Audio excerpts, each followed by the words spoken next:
तो चलिए सीधे मुद्दे पर आते हैं।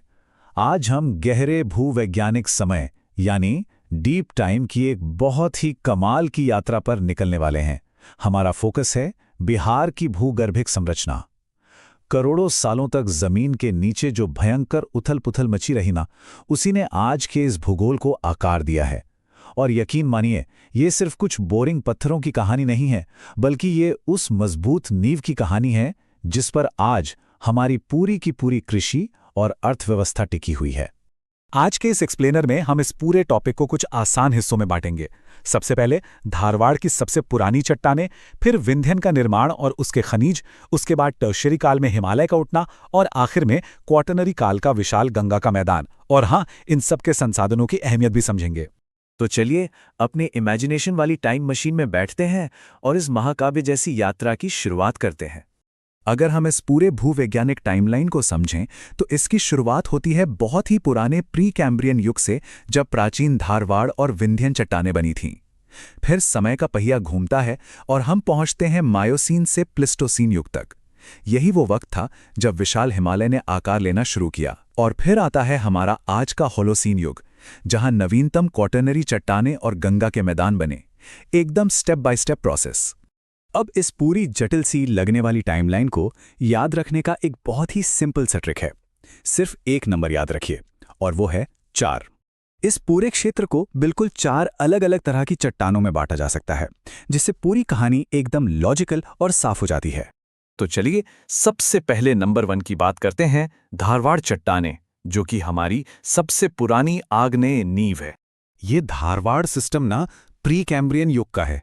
मतलब उस वक्त हमारी पृथ्वी सचमुच आग का एक धधकता हुआ गोला थी। ये आग्नेय और रूपांतरित चट्टानें उसी भयंकर गर्मी के ठंडे होने से बनी हैं। इतनी ज्यादा गर्मी थी कि इनमें किसी भी तरह के जीवाश्म या फॉसिल्स का तो नामो निशानी नहीं बचा। लेकिन इसकी भरपाई नेचर ने एक बहुत ही कमाल की चीज से कर दी।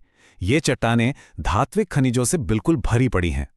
ये मुख्य रूप से मुंगेर, जमुई, नवादा, राजगीर और बोधगया के इलाकों में फैली हैं।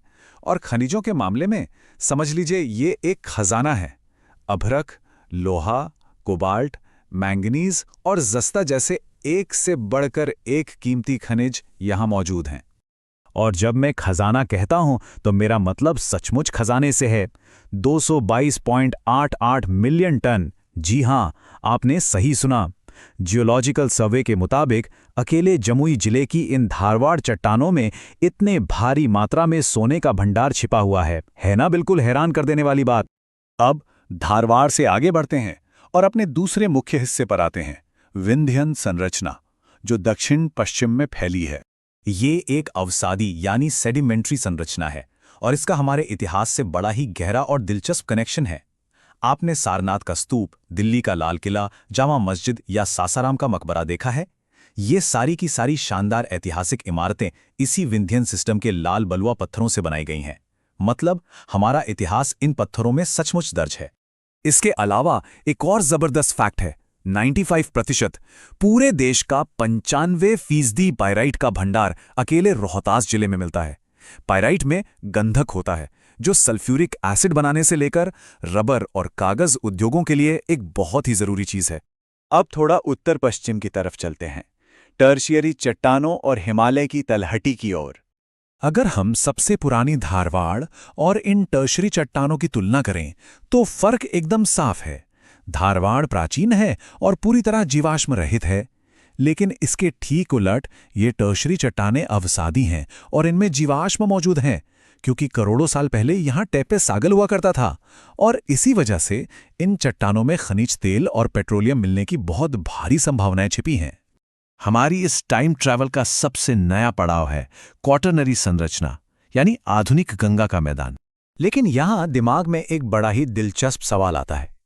इतना विशाल, इतना सपाट और इतना उपजाऊ मैदान आखिर अचानक से बना कैसे? तो इसका जवाब एक बहुत ही लंबी प्रोसेस में छिपा है।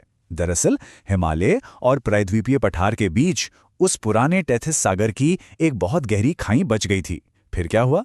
हिमालय से निकलने वाली नई नदियों ने अपने साथ भारी मात्रा में जलोढ़, गाद और बालू लाना शुरू किया और हजारों लाखों सालों तक वो लगातार इस गहरी खाई को भरती रहीं। ये खाई कितनी गहरी रही होगी, इसका अंदाजा आप इस बात से लगा सकते हैं कि कुछ जगहों पर इस जलोढ़ मिट्टी की गहराई 2000 मीटर तक पाई जाती है। बाप रे, 2000 मीटर! नदियों ने इतने बड़े गर्त को पाट-पाट कर आज के इस बेहद उपजाऊ मैदान में बदल दिया। तो चलिए अब इन सब बातों को समेटते हैं और समझते हैं कि करोड़ों साल पुराने इस भूगोल का हमारी आज की अर्थव्यवस्था से क्या लेना देना है। अगर हम इस पूरे जमीन के हिस्से को बांटकर देखें तो क्वार्टरनरी संरचना यानी गंगा का मैदान सबसे बड़ा बॉस है। ये अकेले 70% हिस्सा घेरता है। इसके बाद धारवाड़ 15%, टर्शरी 10% और विंध्यन सबसे छोटा यानी सिर्फ 5% हिस्से में है। अगर हम इस पूरे एक्सप्लेनर का एक अल्टीमेट चीट शीट बनाएं तो बात कुछ ऐसी है। धारवाड़ मतलब जमुई और मुंगेर में सोना और लोहा। विंध्यन का मतलब रोहतास में चूना पत्थर। टर्शरी का मतलब पश्चिम चंपारण में खनिज तेल की उम्मीदें। और क्वार्टरनरी मतलब गंगा बेसिन की वो गहरी जलोढ़ मिट्टी जो आज हमारी खेती की असली जान है। अंत में बस इस एक विचार पर गौर कीजिएगा। लाखों वर्षों की भूवैज्ञानिक गर्मी, दबाव और प्राचीन समुद्रों ने चुपचाप आज के आधुनिक आर्थिक भाग्य की इंजीनियरिंग की है। जो चट्टानें करोड़ों साल पहले जमीन के अंदर पक रही थीं, आज वही हमारी खेती और हमारे उद्योगों की तकदीर तय कर रही हैं। है ना कमाल की बात?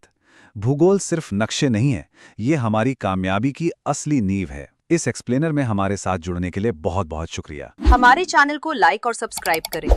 ये यूपीएससी, बीपीएससी और प्रतियोगी परीक्षाओं में सहायक होगा।